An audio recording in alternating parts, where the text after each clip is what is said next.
Esta es This call is Global now being Telling. recorded. Usted tiene una llamada prepagada de Joseph Castro. un individuo encarcelado en la prisión estatal de Ironwood, Blythe, California. Esta llamada y su número de teléfono será controlada y grabada. You have a prepaid call. You will not be charged for this call. Para aceptar esta llamada, diga o oprima ahora el 5. Gracias por utilizar Global Tel Link. Hello. Hello, what's going on, James? Hey, Joseph, how's it going? And I want to go ahead and welcome you to, you have a collect call from on YouTube. You're going to be our newest guest, our interviewee. I really appreciate, you taking time out of your day, to reach out to me and share your journey with us. Yeah, no problem. I thank you for the opportunity, man. So, how are you doing today? Anything special going on over there? Possibly, having your loved ones, visit you today or yesterday? I'm doing good today. Yesterday, I actually had a visit with my mom, my grandma, my sister, and my niece. So it was the first time I'd seen my sister in almost 6 years, and I got to meet my niece for the first time, which, man, that was awesome.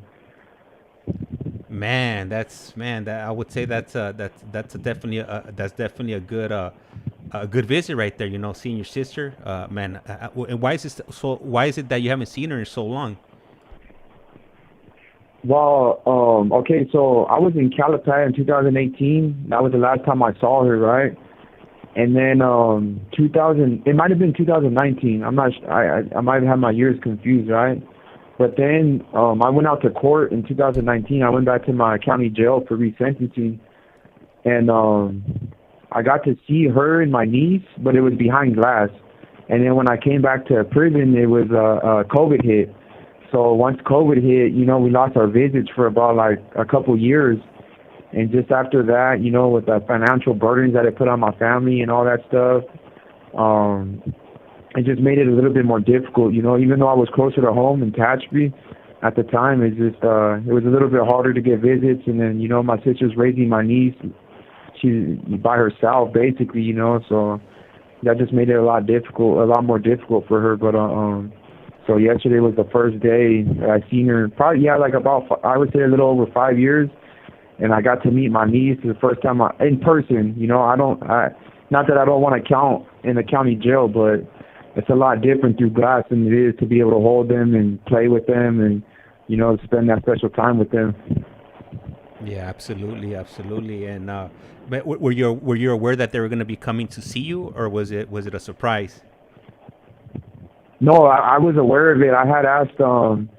So my wife is actually the one, because here in Ironwood, for each holiday, they do like these special things. Like yesterday, there was karaoke. They had a bunch of like snacks, Krispy Kreme donuts, all kinds of stuff, right? So it's more family oriented right here in Ironwood. So we knew this like a month ahead of time, and so my wife basically got it all together for my family, and yeah, yesterday was I wasn't sure if my mom was going to be able to make it, but they made it happen. So it was just awesome to see all of them. And I'm not going to lie, I was a little nervous before I went out there. And man, and I appreciate for you sharing that that intimate moment that you shared with your loved ones yesterday during that visit, and when previous to us, doing this live, I kind of gave you a little bit of feedback exactly, of what we're doing here on the YouTube stream and whatnot. And I had mentioned to you that sometimes we get a live interaction from our viewers. So right now on YouTube, we actually have M-Star Media. That's one of our earlier followers here on the YouTube channel. Okay. And she wrote a message for us. She writes, "Good morning, James and Joseph." And then she also wrote, "Happy Mother's Day to the ladies in your lives." Man, Tyler, I said I appreciate it, man. That's right. And then Happy Mother's Day to everybody else out there, that has kids or, You know, I know this day's special for me because, you know, the biggest influences in my life have been women. You know, it hasn't necessarily been men. So, you know, I take this day special, and especially all the mothers out there, especially single mothers, you know. Hey, thank you. And likewise, you know, I also want to wish everybody, or anybody that has any children or any parents or anything of that nature, you know, a happy Mother's Day also. And hopefully, you know, you're with the ones that you care about the most. And another thing I want to point out is that you would be our first guest that's coming in from Ironwood State Prison. And I want to go ahead and give a shout out to Eric Fuentes that was able to make that happen for us. You know, I asked him if he knew anybody that you know could set this up, and he said he possibly knew somebody. So I'm glad you know, he went ahead and referred you over. And the reason I say his last name as Fuentes is that I'm not sure if you're familiar with a YouTube video that came out years ago by a gentleman called Victor Fuentes from Compton, where he calls in, he makes a 911 call, and because he fell down the stairs, and he wants the paramedics to show up, but he doesn't want them to turn on the ambulance lights and whatnot. So I was actually playing that video for him yesterday because he had never heard it before, and we definitely had a good laugh listening to it yesterday.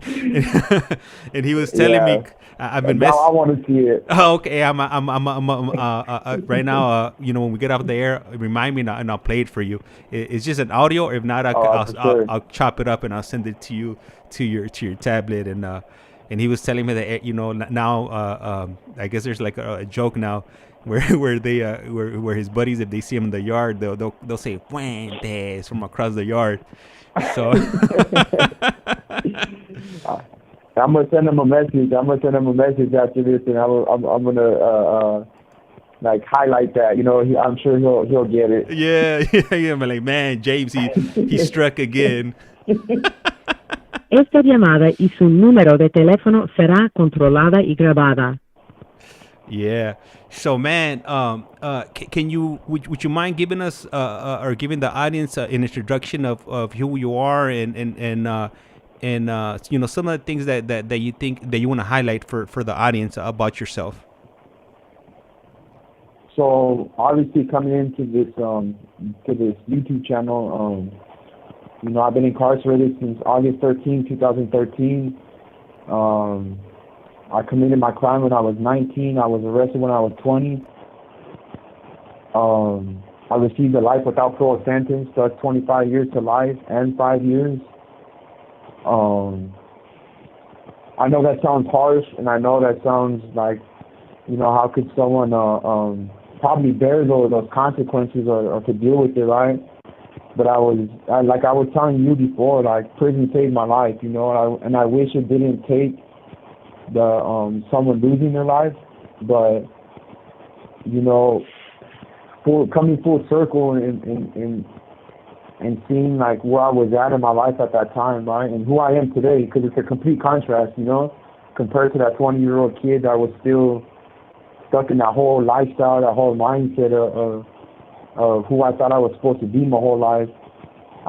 Today it's on the opposite spectrum, you know.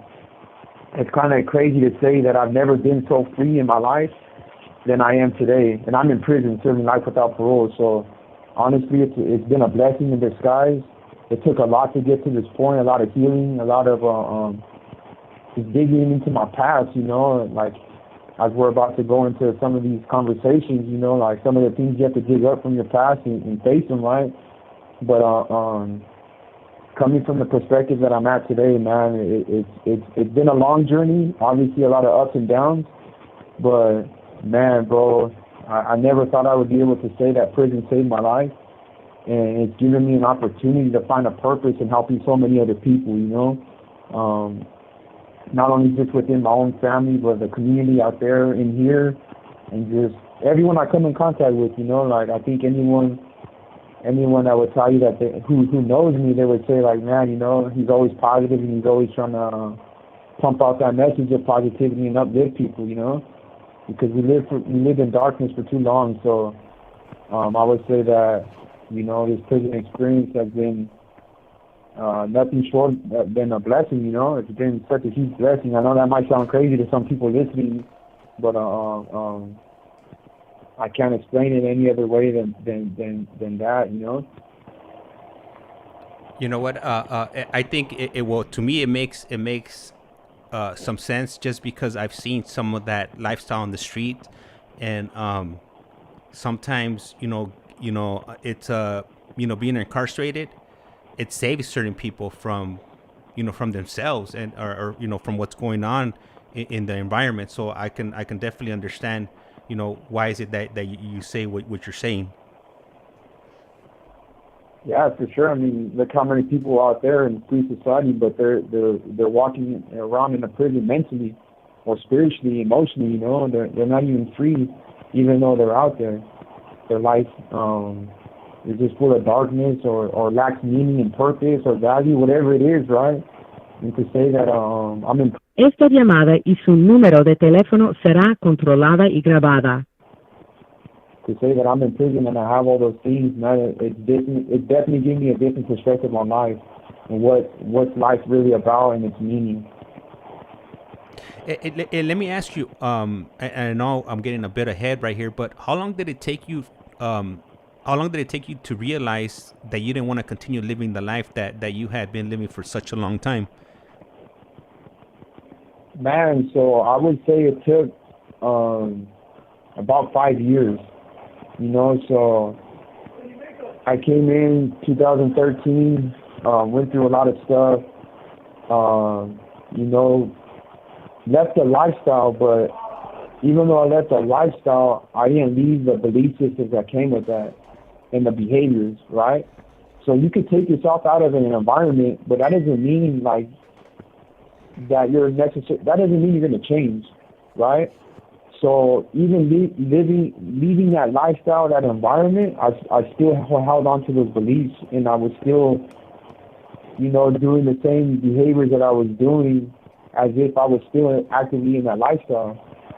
And it took a lot of people, like for me, I was in Calipat for, I think a little over 5 years, man, and I had a lot of people telling me, like, get rid of this these behaviors and watch what God does in your life, or like look at the good you'll do. My mentor Scott Bunnett, he used to always be on me, bro. Like he used to always be like, man, bro, like at what point are you gonna change your life? And he told me one of the craziest things, right? He said your whole life you've been on both sides of the fence. You want to be a gang member, but you play football. You want to be kicking it with the homies, but you coach kids at the Santa Barbara Boys and Girls Club. You left the gang lifestyle, but yet you're still like running around with the same people. Like he said, like if you're like, Scott told me, he challenged me, right? He said either you're on one side of the fence or the other. There is no in between. He told me either be the best criminal be a criminal and be the best one that you could be, but live with those consequences. But don't straddle the fence. Don't be trying to go to church. Don't be trying to go do the groups in college and all this stuff. He's that there's no room for half-assing it, right? He said, or go all the way in with your change and see what happens, not only to your life, but everybody around you. And he told me straight up, but I don't have time for the straddling the fence bullshit. You have to choose. At some point, you have to choose, and you have to be a man about it and live with those choices. And it made me think about that, right? Because what he said was true. So I'm not saying I changed my life right then and there. It took a few months to get sober, to really go all in, right? But once I made that decision, bro, I seen what he was telling me. It wasn't to put me down. It wasn't to judge me, but he was telling me the truth, right? And I've always been, I like to think I've always been an all or nothing type of person. If I'm going to do something, I'm going to do it to my full capacity. I never do it half-assed, So I used everything that I used in my whole lifestyle as a leader, as someone who lives by example in that lifestyle, as someone who's impulsive. Le queda un restante de 60 segundos. And all that stuff, I put it into my change, right? In January 2018, man, I could say that's when I finally went all in with my change and just trying to become the man that I am today, right? It's been a process. I'm not saying there hasn't been some slip-ups and some falls, but that was definitely a turning point when Scott Burnett kind of called me on that, you know. Man, hey, thank you. I know the call's about to hang up, so if you could go ahead and call us back, we'll go ahead and start off with a fresh call, and then we'll go ahead and get into your life journey. Oh, for sure. Yep. Thank you. All right. All right. And I want to go ahead and give a shout out to everybody, to M-Star Media, Mad Max 408, Lockup Connections, Marlene, Music Junkie. And I'm not sure if you're aware, Marlene, but they recently did a update to the Getting Out app, and now before you could send out 2,000 characters in a message. Now they cut it down to 1,000. So happy Mother's Days to you. And here, you could only have half of the message or half of the characters you could send out before. So we went down from 2,000 down to 1,000 characters. I'm not sure if any of you guys noticed, but this happened on the last update, which was maybe like at about a week ago or so. All right, incoming call, and here we go.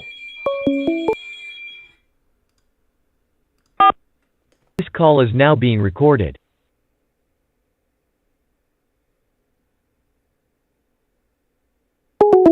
All right, the call was disconnected. Some technical difficulties. I'm sure he'll go ahead and call back. And yes, Marlene, this would be the first time that he's actually calling in, and he's actually the first interviewee that we have from Ironwood State Prison. So we're starting to expand and making some new connections throughout the state of California. So hopefully, it brings us new. Here we go. The phone's ringing again, and here we go.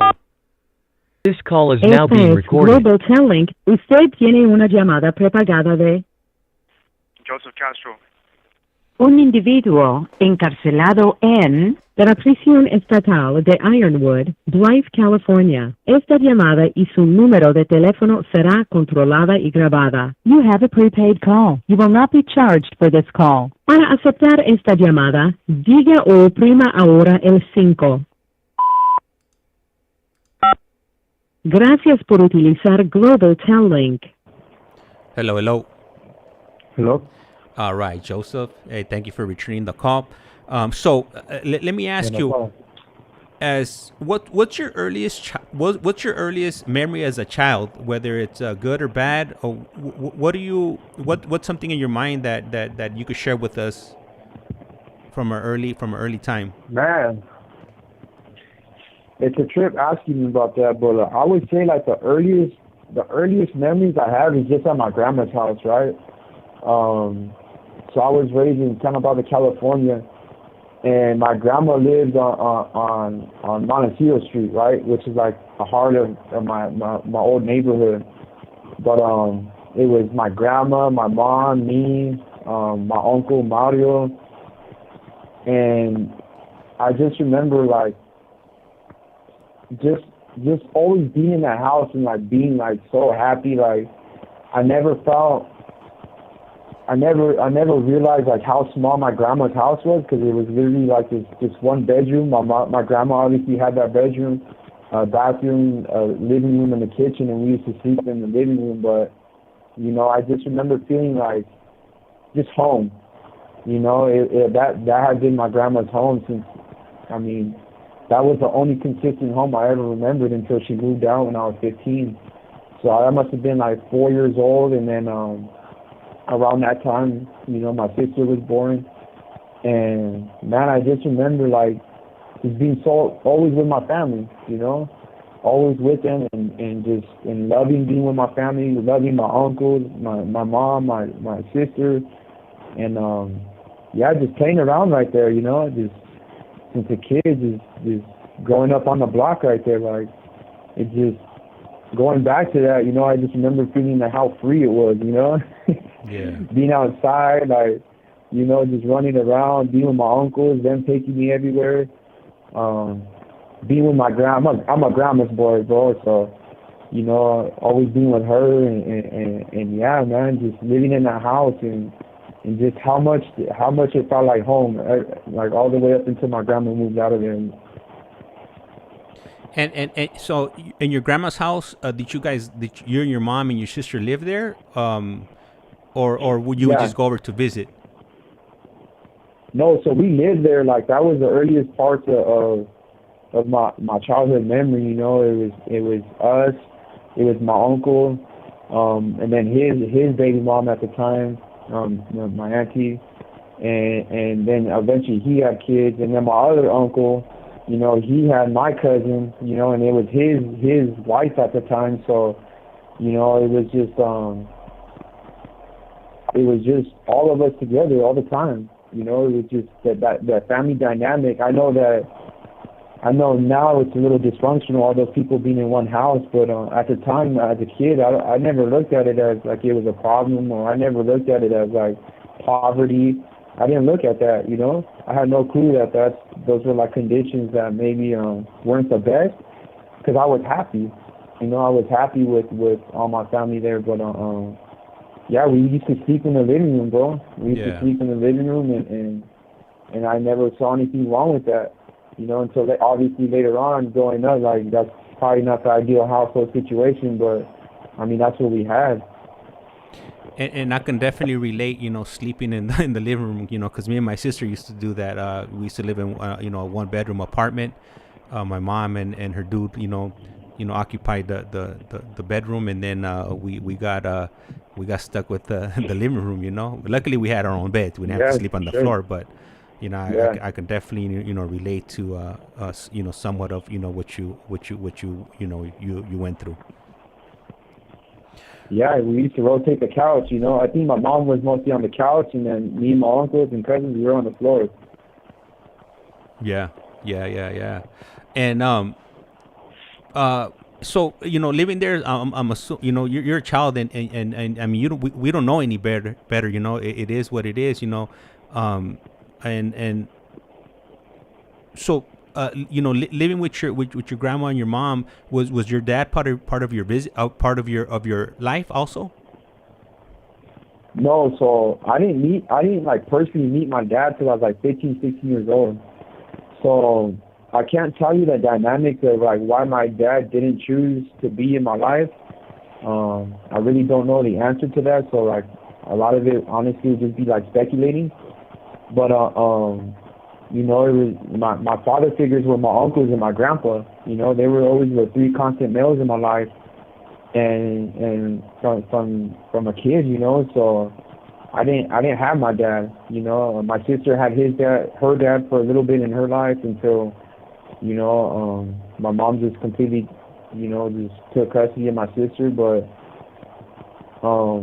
yeah, I mean, even that dynamic was kind of rough, you know, seeing my cousins, my sister with her dad, like, you know, and not understanding why my dad wasn't there, you know. But then I had a relationship with my dad's family, my grandma on that side, my tío, his brother, like, so even that was kind of like made it even like a little bit more confusing. Esta llamada y su número de teléfono será controlada y grabada. It made it a little bit more confusing, like, okay, like, I know my dad's mom, I know his brother, like, how come I don't know him? Or I even know my half-brothers, you know, how come I don't know him? So, you know, that definitely that was definitely a big contributing factor to, like, you know, some of the choices that I made, like, down the road, but it did have, like, a huge impact, like, not knowing why my dad wasn't there, you know, especially when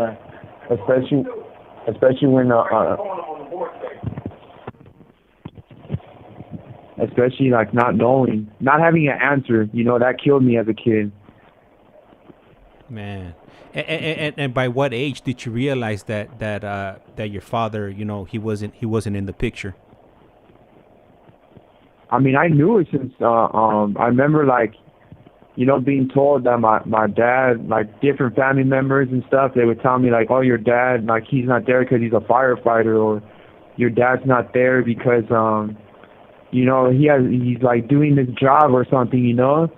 And I remember as a kid, obviously as a kid you're gullible, so I used to like carry that with pride, like, okay, my dad's not in my life because he's doing something good, you know. Until like later on I realized, you know, like you're the people in your family also talk, you know, not realizing that you're around and hearing the story, like, you know, it's maybe sometimes my mom like talking bad about my dad, or you know, I remember an instant of being at my great-grandparents. I was probably like 4 or 5 years old, and I guess my dad was somewhere near there, and I heard my mom say something to my grandma, and then they had like this conversation, like, oh, there's his dad, you know. And I remember thinking, like, man, like, you know, I got so excited, like, I just heard that that's my dad. I don't know what he looks like. I don't know nothing about him, so I'm like going out there trying to see who it is, and I don't know, you know. And I remember just feeling at that time, like, dang, you know, like, it kind of hurt, you know, like, man, I don't even know what this man looks like.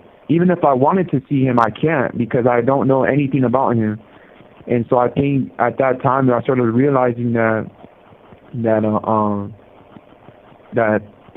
yeah, he wasn't there, you know. I started getting a glimpse of, I would hear like little things from my mom, my grandma, and I don't even think they were aware of it sometimes when they would speak like about him around me. But being a curious little kid or just real attentive, you know, like anytime I heard that word, it was like, damn, all of a sudden they had my ears, you know. But yeah, I knew really early that he wasn't there, and that basically that's what he chose, you know. And earlier on, you had mentioned that you didn't meet your dad until, you know, later on. At what age was it that you know you had that you or he made contact with you? It was like 15, 16 years old, I think. Esta llamada y su número de teléfono será controlada y grabada. My great grandma on that side of the family had passed away, so I was at the funeral. I think it was my great grandma. I can't even be honest. Like, I don't even know. Obviously, I don't even know who she was, but I was there, you know. And it was the first time that like I actually talked with my dad, you know. But by then, I was already like as a gang member and all that stuff. So it wasn't like I was trying to talk to him to be his son. It sounded like I was like over there like to like go look at him as my dad. It was just we were just in the same area. So, and it was for a funeral. So it wasn't nothing special. It wasn't like we had a father son dynamic going on. You know, it was just we were in the same place at the same time. That's about it. It wasn't like he reached out to me or I didn't reach out to him. So it wasn't nothing special, you know. And right now, I'm looking at the screen, and I noticed that one of our listeners is asking a question, and they want to know. So, the viewer that's asking this question goes, or her name is Marlene, and she's asking, was he really a firefighter, or did they just say that to protect you? So, was your dad really a firefighter? Yeah. Nah, hell no. It was just now I know it's to protect me. Yeah. You know, it was just to like. Because who wants to tell a 5-year-old kid, like, look, your dad doesn't want nothing to do with you, and like, how could you look at it? Now I understand it. I'm not saying it was the best tactic, right? But who wants to look at a 4 or 5-year-old boy and be like, look, your dad like doesn't care about you. Your dad has another family. Like, he chose that family over you. You know, like, how was a kid supposed to respond to that? You know, so. I mean, my mom did her best to try to protect me, my grandma, everybody around me, you know. And I'm not saying it was the best thing. I'm not saying that it worked out in my favor or nothing. But, yeah, it was definitely just to protect me, just to shield me from the truth that the harsh reality is that he chose just not to be there for whatever reason, whatever his specific reason was. Yeah, man, that's rough. I mean, for a kid to to go through something like that. And what kind of things were like your household? You know, looking at it back now, how was it? Like, what kind of household did you have? You know, now that you reflect on it. Honestly, it was chaotic. You know, my uncles, they were from the gang, involved in the gang, all that stuff, and you know, so that influence was always there, and you know, like, my mom was a single mother, you know, so she had to rely on a lot of times for them to watch me, take care of me. So I was exposed to things that I shouldn't have been exposed to, you know, in that lifestyle. You know, so from an early age, like that whole lifestyle was normal. Like, seeing the homies, seeing the older homeboys, like, You know, I grew up with my uncle's friends, like the homies. Like I thought they were my uncles. I didn't know that they were gang members. I didn't know that like there's a lot of the guys that since a kid, you know, I literally thought they were my uncles. They just had different names. They had nicknames, you know. Yeah. So, you know, growing up in that dynamic, and then like I said, the street that we lived on is like the main street in my own neighborhood. So not only is it in my household, but it's everywhere around us. You know, the neighbors down the street, homies walking down that street patrolling. You know, it wasn't nothing out of the ordinary. And you know, but I can't say that like I was ever like. I know that when I lived at my grandma's house, man, it was always home, no matter what. You know, it was just it was always my safe place up until my grandma moved out. So, but yeah, it was chaotic, you know, and my uncle's relationships too, and then their kids came in, my cousins, and you know, there was a lot of hurt, a lot of fear, witnessing certain things, violence. You know, my uncle's being arrested, being taken away from me. Just a lot, you know, because my family comes from a dynamic of a gang background, of addiction, alcoholism, and everything in between that, you know. And when your uncles, did you eventually join the same neighborhood that they were from, or was it a different neighborhood? Le queda un restante de 60 segundos. No, it was the same neighborhood. And let me ask you, because I'm gonna jump ahead on this question. When you decided, you know, to make that change and walk away from your old lifestyle, were your uncles still around? And if they were, did that affect the relationship that you had with them, if you had one? Yeah, they were around. One of them had already checked in prison, you know, and my other uncle. Yeah, man, there's a lot to that, you know. I think you finally hit. I think it's gonna hang up right now, but okay. Yeah, I'll give a little bit more about it right now. Okay. All right. Cool. Perfect. We'll be waiting. Okay, I'll call right back right now. Okay. Thank you. All right. So right now, if you're on the TikTok side, what you're seeing here on the screen would be the logo for our YouTube stream. Normally I do a lot of the streaming over there on the YouTube side, and that's one of the reasons I have it on there. So if you're not familiar with that, maybe you could go ahead and check us out on YouTube. We have a lot more journeys and interviews from individuals that are currently in, you know, the California Department of Corrections and Rehabilitations. And this would be our first interview from Joseph, which is he's currently located in Ironwood State Penitentiary.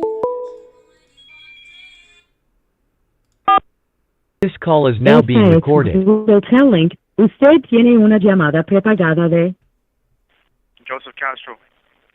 un individuo encarcelado en la prisión estatal de Ironwood, Drive, California. Esta llamada y su número de teléfono será controlada y grabada. You have a prepaid call. You will not be charged for this call. Para aceptar esta llamada, diga o oprima ahora el 5.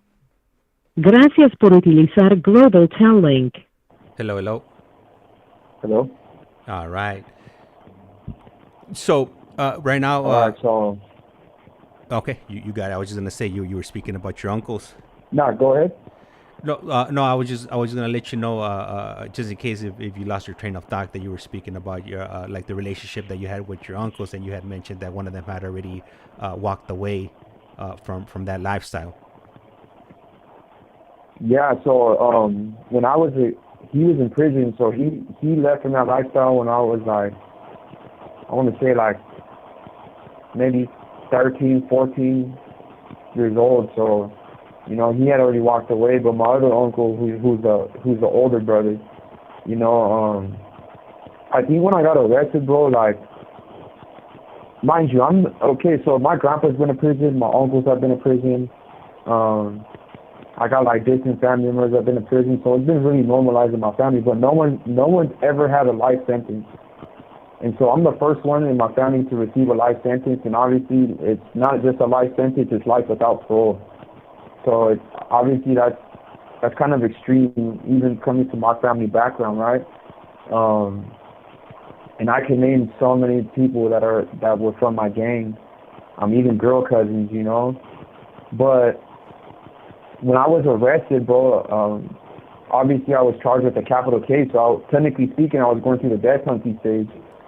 And I remember the first time I went to court and I saw my uncle in that courtroom, and I seen him crying, you know, and I couldn't understand this, you know, I couldn't understand it at the time as an active gang member. I was in the hole, and I just couldn't understand, like, to me, in my mind at 20 years old, you know, I'm thinking, like, why the hell is this fool crying, you know? Like, this is what I was raised to be, you know, like, why now? Why now do you, like, feel different about it?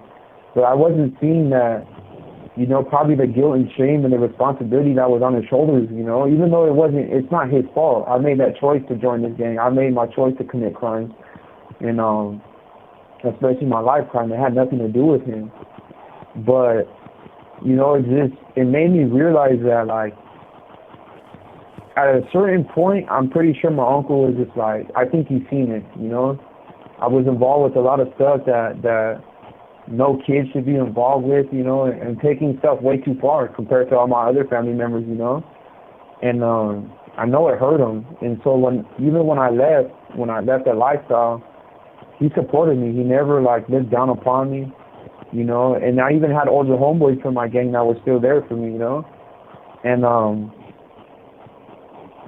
but I remember just, like, because I've seen other people, like, their family members are from their same gang or whatever. Esta llamada y su número de teléfono será controlada y grabada. I've seen the other side where, like, people lose family members over that, you know, like, where they don't understand that, and so I've been grateful that my uncle never looked at me differently. A lot of homies didn't look at me differently, you know, from my old neighborhood or from the enemy's neighborhood. You know, I feel like communication with a lot of people, but yeah, I think for him it was probably a sense of relief, honestly, because my life could have been so much different if I would have still been in that lifestyle, you know, like, especially as life without parole, like, there's no hope in that. You know, that means I'm gonna die in prison. I'm never getting out. I don't even have a board date. You know, my board date right now is 9,999. That's what my paper says. So the fact that I'm not part of that, I have a purpose. You know, I have an identity now. Like, I think he's proud of that. You know, both of my uncles and so many other of my family members. You know, like, they just wanted me to, like. They wanted me to come back to Joseph, you know, not be that other person and that other, like, that little character I was trying to be or whatever I was trying to be. You know, now they're proud of me, you know. So I never had that issue of someone being like, oh man, you're no good now. Like, I never had that from my family members ever. Because at the end of the day, the people that really love you, bro, they're gonna support you no matter what. You know. Yeah. They're gonna be there, and everybody else that doesn't care, bro, like, they're gone with the wind. You know, I remember thinking, like, when I got busted, the homies were gonna be there. They were the first persons to turn their back on me.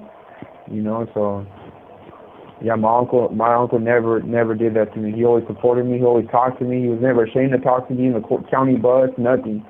You know, so yeah, I never had that issue, bro. Man, that's man, and I think that's a lot of people have that fear. You know, what is their family members gonna think? You know, what is, you know, in you know, friends and whatnot. And I'm glad that you know, your uncles, you know, didn't turn their back on you. Because Yeah. I'm sure that's something that would be devastating. You know, you're already going through a lot, you know, by walking away, and then, you know, by having the people you care about the most, you know, do the same thing. Then mentally, I think it would have put you in a worse state of mind than you already were if you were going through something like that. I'm not sure how hard it was for you and you know, to walk away, but just thinking about it, it would seem like it would be something hard to do. Yeah, for sure. I mean, and even walking away, you know, like you care about what everyone's thinking, right? But then at the same time, you're like, a lot of the people that have something to say, they'll never come to prison, and it's not because they're not committing crimes, but they're not committing serious crimes.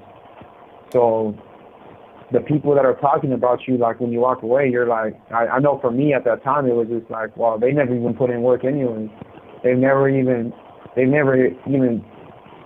touched down in a prison. They don't even know what that's like. You know, so why am I going to care about these fools running their mouth about me and they're definitely not doing crimes that are going to give them life. You know, so when I started looking at it through that perspective, it made it a lot easier for the people that were saying things about me. It was just like, bro, you never even put in work.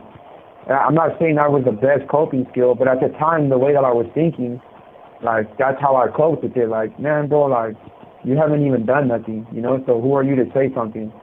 Like, you're not here fighting a death penalty case. You're not here, like, about to lose the rest of your life. Like, you're not putting your life on the line for the hood, you know, like. So I think at the time, that's how, and if had my uncle, like, maybe said something like that, I would have been like, fool, like, you never even been to prison, you know? That's how I would have coped with it. I would have combated it with aggressiveness and, you know, the whole, like, you're nobody to begin with, you know, but, you know, the fact that he supported me, he loved me, man, it meant the world, you know, because at the end of the day, I knew that it hurt him that I was here, bro. Like, he wasn't happy of me coming to prison. He wasn't happy with me, like, getting a life sentence, and you know, I know it still hurts both of them. You know, both of them still hold a lot of guilt for me being here, you know, and I always remind them that guilt doesn't belong to them because it was my choices. You know, my cousins, my brothers, their sons, they're not gang members, you know. I'm the one that chose that. Like, my other cousins aren't gang members, like, so I just try to remind them about that and let them know that this was my life. This is my little journey I had to go through. You know, I had to lose my life to gain it back, and but we got to be proud that their sons and my other cousins, they're not in this lifestyle. Yeah. And that's something to be proud about, you know. Yeah, absolutely. And so I'm gonna pull you back to your early childhood. So, you know, you're living with your grandma, your mom. During this time, you know, how were you doing in school? You know, like kindergarten, first grade, and in elementary. So kindergarten is a funny story, right? I actually got held back in kindergarten, and a lot of it had nothing to do with my like being not smart or nothing, right? It had to do with like my behavior. So I was deemed like too immature to pass on to the first grade. So for that reason, I got held back at this Catholic school. You know, but I loved going to school, bro. Like I loved learning since a kid, man. I was always like in the higher classes, like gate classes and all that stuff. I remember being in a math Super Bowl. You know, I know people are probably gonna laugh like, what the hell is a math Super Bowl, right? But like all these academic achievements, you know, like I was a smart kid. You know, I was very smart. I always had high grades. It was just my behavior.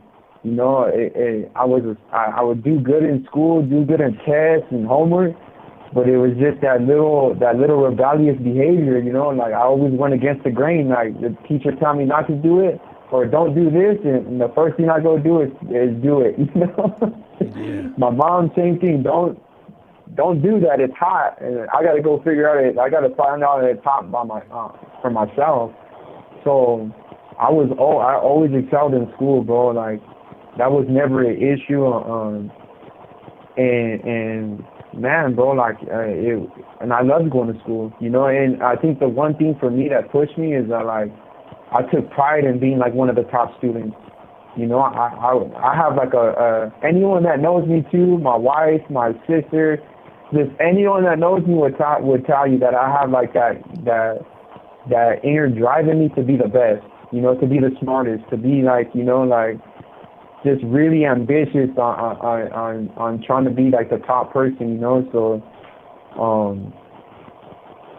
Yeah, that was the only downfall, I would say. And growing up, it made me feel a little insecure that I was always the oldest one. You know, instead of being with my other friends, like because of being held back, I graduated with the people that were a year younger than me. You know. Yeah. And at what point did your schooling start suffering? I would say it started suffering a lot during like I would say junior high, right? Yeah. Obviously being with the homies, like kicking it, you know, doing all that stuff. Plus you start adding in drinking and using substance abuse and all that substance use and all that stuff. Like obviously my priority wasn't school anymore. It was a lot more like being with the homies, being with girls, you know, like that whole lifestyle. So even though I was still like passing and then I played football too, so I had to keep a certain GPA. You know, I was a football player, especially in high school. So I had to keep a 2.0. I'm not saying that I always did, you know, because I didn't, but I had to. I always had that balance of I'm an athlete, and so I have to do good in school to a certain degree, you know. But for sure, during junior high, it just started. It took a dramatic turn where like it wasn't so serious anymore. I didn't have time for homework. I didn't have time to be studying. I wasn't tripping on being the top student. I was just trying to coast by just so I could play football, and especially in high school. That was my only concern. I wasn't concerned about learning or, you know, trying to go to college or none of that. I just wanted to play football. As long as I could do that, I was content and happy. And at what age was it that you finally ended up joining your neighborhood? So it was like it was a progression, right? So like I said, I grew up in it, you know, like, so, and ever since I was a kid, bro, like, okay, like 4 or 5 years old, you know, like my uncle used to ask me, where you from? And I used to always tell him, I'm from the east side, you know, so like I always associated my identity with being an east sider from Santa Barbara. I always associated it from being like, you know, from the clique that my uncles were from. And, you know, like being 12 years old was like I think that was the dynamic shift of you know, joining my gang, you know. It was one of my primas who was also from my gang. She was dating a good friend, his name was David, and you know, he was 15 years old, I was 12. He might have been like 14. Maybe he's only like a couple years older at the most. You know, he already had the... Le queda un restante de 60 segundos. He had a tattoo on his head, his face, but you know, like my cousin was introduced to me, like, look, like he wants to be from the neighborhood, you know, so like. Esta llamada y su número de teléfono será controlada y grabada. So from that moment on, it was 10 toes down, you know, like after that it was a wrap. And it just progressed after that, you know, so that's when I started kicking it with the homies, 6th grade, you know, I getting jumped at school because I was going to the enemy school, getting into fights, you know, just banging with the homies and stuff, like, so 12 years old, man, that was like that's when finally I was all in, you know, and it just progressed after that, especially going to junior high now and with all the homies, you know. Yeah. And I know it's about to cut off. If you could go. All right. So the GTA or garbage tail link definitely beat me to the punch on that one.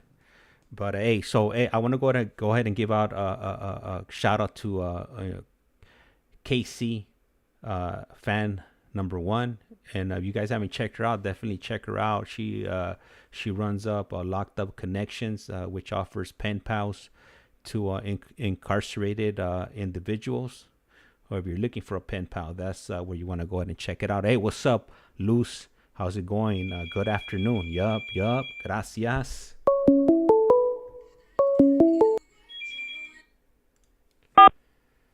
This call is now being recorded. Global Telling. Usted tiene una llamada prepagada de Joseph Castro.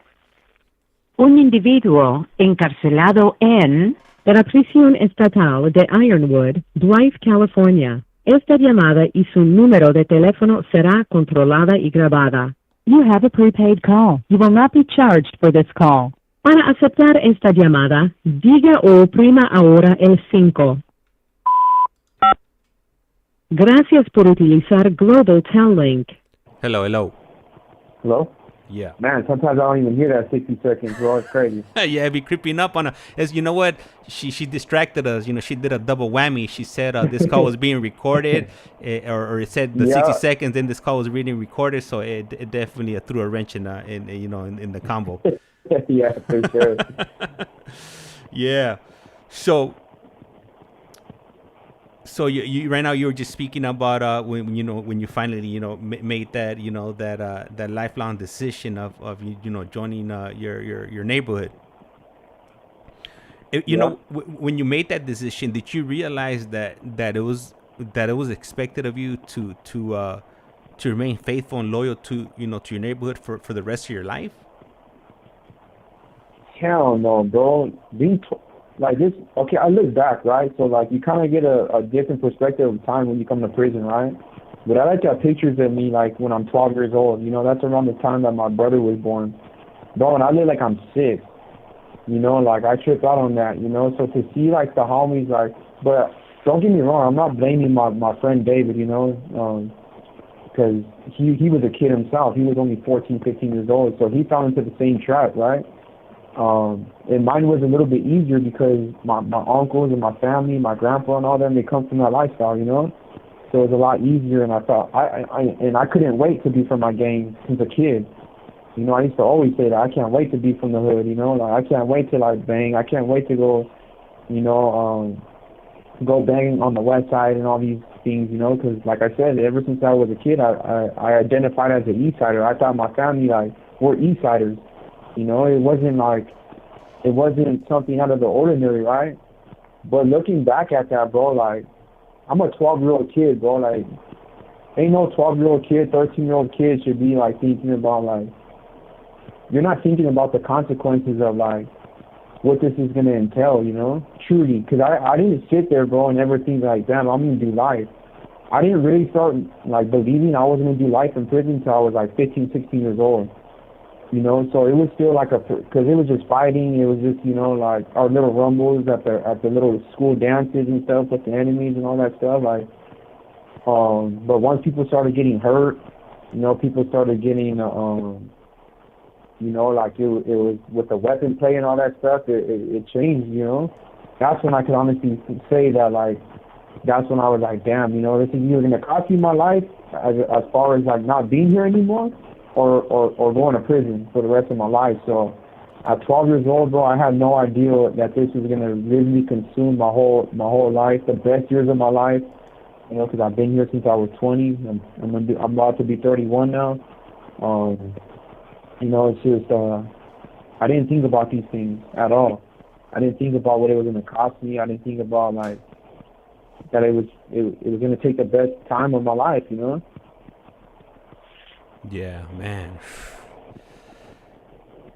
Well, I'm glad you see it for what it is, and you finally opened up your eyes and you removed those chains. Because right now, for sure. Would you consider right now you being the freest you've ever been before? Yeah, for sure. This is I know. Like I said, I know that's probably a hard concept to wrap your mind around, but because I'm not like how you said, I'm not bound by those chains of manipulation and lying. Like the people that are still like struggling with that mindset or that lifestyle. I ask them like, what's your cause? Like what's the end of your cause? And they're like, they can't even answer that question. I'm like, bro, like we're sold this dream, right? Like I was all for it. I got my neighborhood tattooed all over me, and now I'm getting my tattoos removed, because I don't stand for that no more. But I look at that like even when I knew it was a lie, bro. I knew it was a lie. I still full force in it, because you see people tallying, you see people just walk away, you never see them again, like so really like the people, like, this is what I think about, right? Is like, there's only like a small percentage of us from my gang that are doing live, you know. But yet we were there thinking that everyone's putting their line on the line for the gang, you know. And it's like, that's not even the truth. And then you get busted and everyone's gone. They're gone with the wind. You know, you have your real friends that are there, you know. They might be your homeboys or whatever, but they might be there for a little bit, you know. And it was just like, it's just crazy to look at that now, you know. Like, it's foolishness to me, you know. Yeah. I'm sure you were probably you know, one of the guys or one of the top guys that when something would happen, everybody would give you a call to figure out what to do and how you could handle it. Bro. Exactly, and I remember my mom, and even people would tell me, like, bro, like, you give your whole life to these guys, and what are they giving you in return? You know, and that's what I started finding out. Like, man, you know, like, no matter how loyal I was to my friends, to my homeboys, whatever you want to call them, I rarely got that back, bro. You know, like, and yet I was still there, like, because of my pride, because of, like, I'm not gonna be like them. I'm gonna be the top one, and all that other, you know, nonsense that comes with it. But it's just like, man, you know, I was so, like, and look at it, you know, like, now I'm in prison with life without parole for something I'm not even part of anymore. You know, like, I'm still bearing the consequences of my old personality, my old lifestyle, and I'm so far removed from that. You know, nobody knows my nickname. You know, like, that's how far removed I am from it. Nobody knows me as, like, the person I used to be. They only know me as Joseph. You know, the guy that's the Christian on the yard, or you know, like, the dude that's a counselor, you know. Like, they don't know me as, like, there's residue of it because of tattoos, and because obviously I'm in prison. I'm not in prison for nothing, you know. So it's just crazy to think that, like, you think your whole life you're gonna be something, and then you finally realize, like, damn, you know what, that's kind of not, I don't want that for my life anymore. You know, what am I really getting out of that? And in the reality, like, you're not getting a damn thing. Esta llamada y su número de teléfono será controlada y grabada. You know what? You know, from having these conversations and because I don't think anybody that's come on to any of these interviews with me previously, I normally don't know what they look like before the interview. So we go through their lives and whatnot, and then eventually we'll jump on a video visit. And I'm like, man, like, or I'll show my wife, like, I'll be like, hey, this is so-and-so. My wife's like, that fool don't look like he's like he belongs in prison. And then I'm like, yeah, right now, nah. Yeah. But you know, when he was out, you know, creating chaos and doing, doing the damn thing, you know, I'm pretty sure he looked a lot different. Like, man, that guy looks normal. He doesn't look like he's vicious or anything like that. I was like, I'm pretty sure, you know, his case, you know, what he did, or show a different picture of, you know, who he was, you know, once upon a time. But I'm pretty sure. For sure. You know, hearing you and saying the way that you carry yourself, I'm pretty sure you've definitely far removed yourself from what you used to like previously in your other life. Yeah, for sure.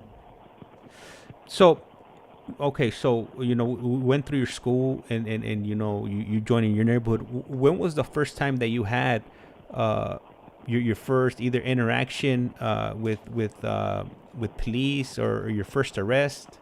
If you could share that with us. So,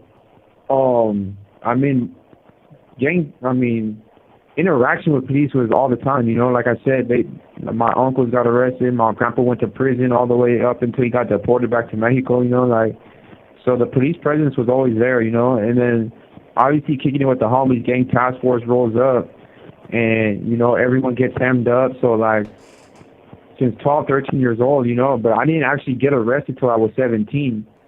So my thing, you know, and Esta llamada y su número de teléfono será controlada y grabada. is not to glorify my past lifestyle or like to say I was the smartest gang member or criminal out there, right? But I never used to be able to understand why my homeboys like liked being locked up, you know? I used to always tell them like, man, like, you're not even going in for new charges, bro. Like, you're just going in for violations. You're getting count and all these things, like, for nothing, bro. You know? So my thing was always trying to get away with things. You know, I'm not going to get caught. I'm not going to be one of those people that's in and out, you know? Because it's easy to do time, you know? Like, your life ain't in danger in juvenile hall. Your life is, like, we need the numbers out here. We don't need them in jail, you know? So, yeah, I wasn't actually arrested in juvenile hall until I was 17 years old. You know, I was facing a YA case, but I you know, I don't want to say I got blessed or I got lucky, you know, but I mean, I only got a slap on the wrist, you know, and avoided that. Otherwise, my life could have been a lot different too through that experience of going to YA and stuff. But yeah, I mean, I had like in trial, like all the interactions with police, like I was on the gang radar without ever being registered, all that stuff. They knew I was a gang member. They knew like there was too much interaction with police, so I was known. You know, it's just that I was never caught for anything until, you know, the crime that I'm currently doing time for right now. You know, and the other crimes that I was in trouble for. So, yeah, like honestly, I didn't have an extensive criminal background or anything. It was known, but nothing that was prosecuted. And during this time that you're growing up, how is your relationship with your mom? Man, honestly, it was rough, bro. Like I would say, from the ages of around 12 up until my incarceration, bro, it was really rough, you know. And I attribute a lot of that to my lack of understanding and my lack of empathy for my mom. But yeah, man, it got ugly for a long time. It was ugly, bro. Like, my mom will tell you there was a certain point in her life where she didn't like me as her son. You know, I know that might sound a little bit harsh, but and I didn't like her as my mom. You know, to me, my grandma was my mom. To me, my grandma was the one that showed me that unconditional love. But yeah, it was just a lot of disappointment, as you can imagine, seeing her son like make the choices that I was making, and especially as a smart kid and an athletic kid, a talented kid, you know. So, and just having to go through heartbreak and like, you know, barely graduating junior high, barely graduating high school, getting into trouble, you know, like getting suspended all the time, seeing me on the block, seeing me with the homies, getting these tattoos, all these things, dressing, that whole lifestyle, you know. So it definitely created a wedge between me and my mom. And the thing that I realized now is my mom's had to deal with this lifestyle way before I was even born, because her dad, my grandpa, was in and out of prison. Her brothers are in the same gang, or they were in the gang. So like, that's like repeated trauma over a lifetime, you know. So now I understand why me and my mom's relationship was so strained, because like she's having to deal with the same stuff that she's been dealing with her whole life, you know. And that gets old, bro. That gets old really fast. So for sure, it put a dent in our relationship for years. And how is your relationship now, you know, current day? Oh man, we're like best friends. I love getting on my mom's nerves. I you know, me and my wife always laugh, you know, because like I just do some funny stuff with her, you know, like we'll be. Le queda un restante de 60 segundos. It was real serious, but now, like, you know, me and my mom enjoy each other's company. Like yesterday, you know, my mom cries when she leaves. It hurts to see that, you know, but I know it's because she loves me, and now she's proud of who I am today, you know. When she came to see my OMCP graduation to become a substance use counselor, like that was, I think, one of the proudest moments, you know. but I also know that she wishes they didn't take prison to get here. Yeah. But it's about it's to about to hang up right now. I'm gonna call back. Yeah. So this next one is gonna be. I gotta get ready for group after this next call. Okay. Yeah. That'll work. All right, for sure. All right. Cool. Perfect. Thank you. Hey, so I want to go ahead and welcome Nando over here from the YouTube side. Really appreciate him tapping in. He tapped in also last night when I was on with Eric, and he writes, "Good afternoon, everyone. Happy Mother's Day to all the moms." Yep. Maybe the dads too, because, now you could pick and choose. We live in that world now that it doesn't matter. If you feel like being one or the other, you could choose. It's a newfound freedom. I don't think I'll ever choose that, but if you do, proceed with caution. All right, and here we go.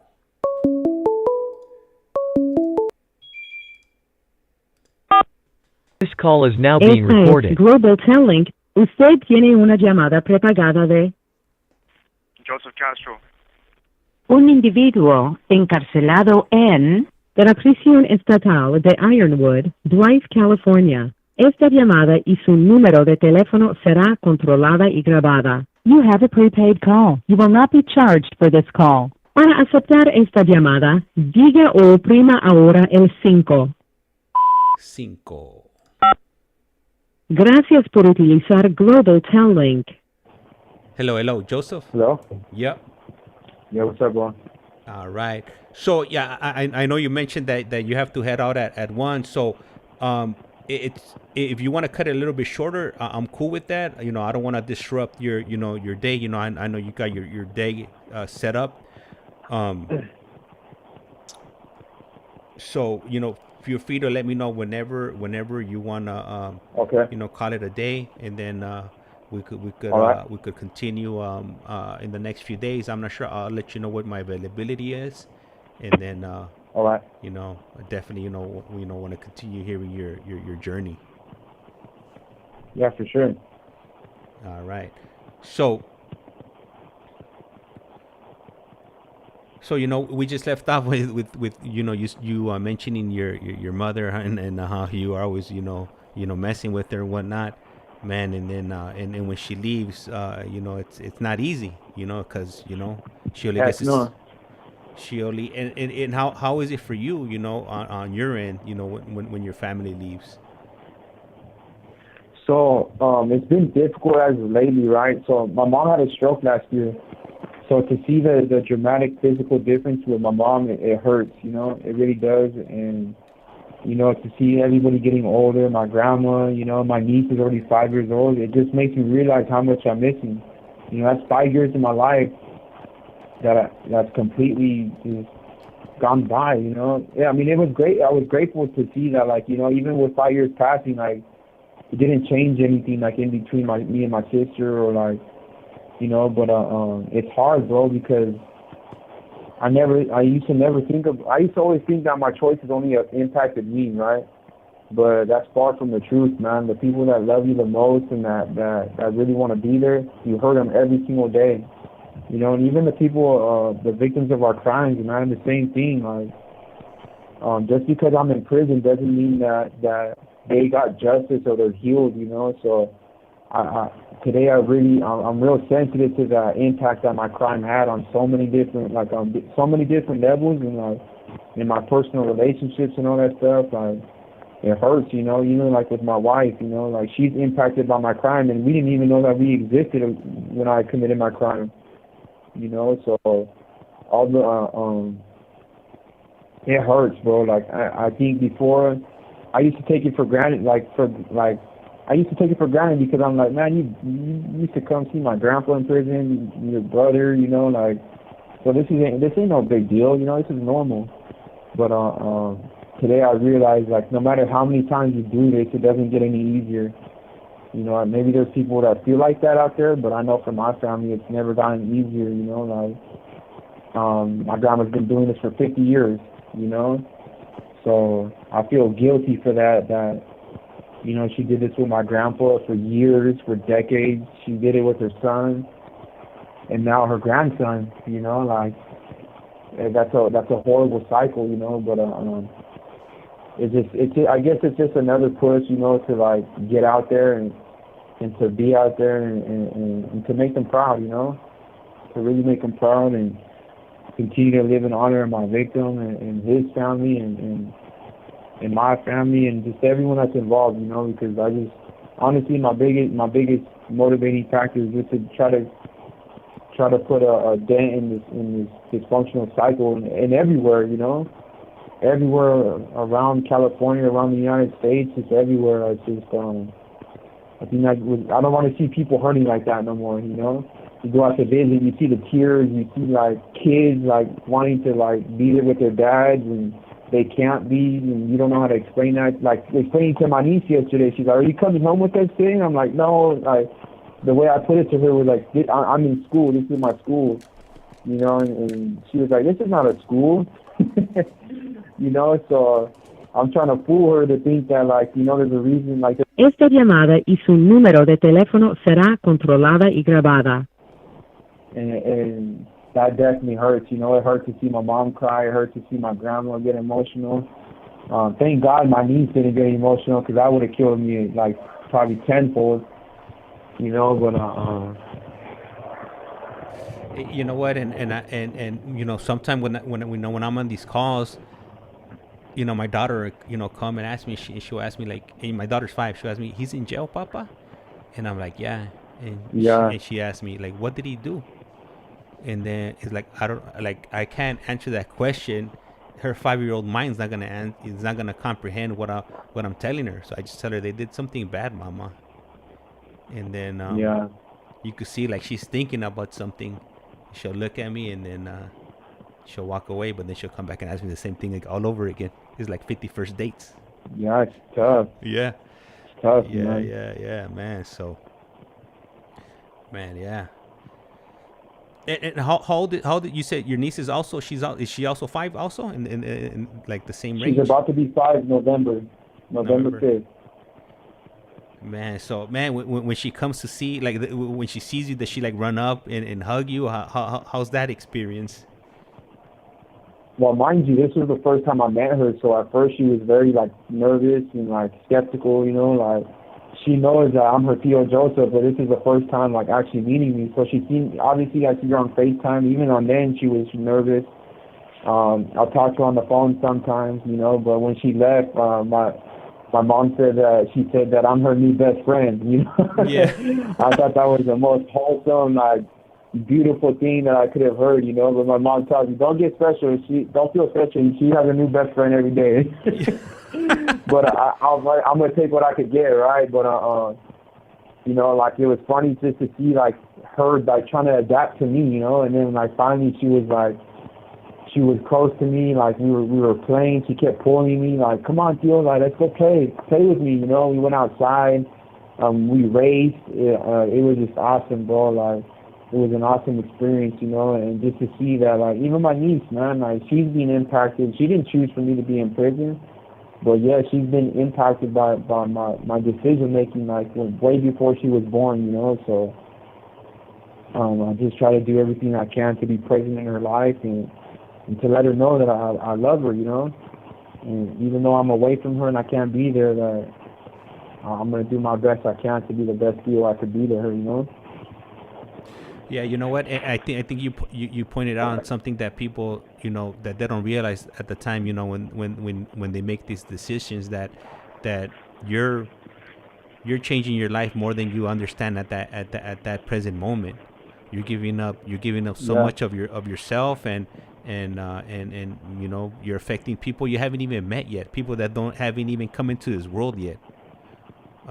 Exactly. That's how big the decision is. And then you also affect, you know, the victims, you know, the victim's family, and it's just a huge ripple effect that I don't think many of us, you know, think about, you know, when we're out doing certain things on the street.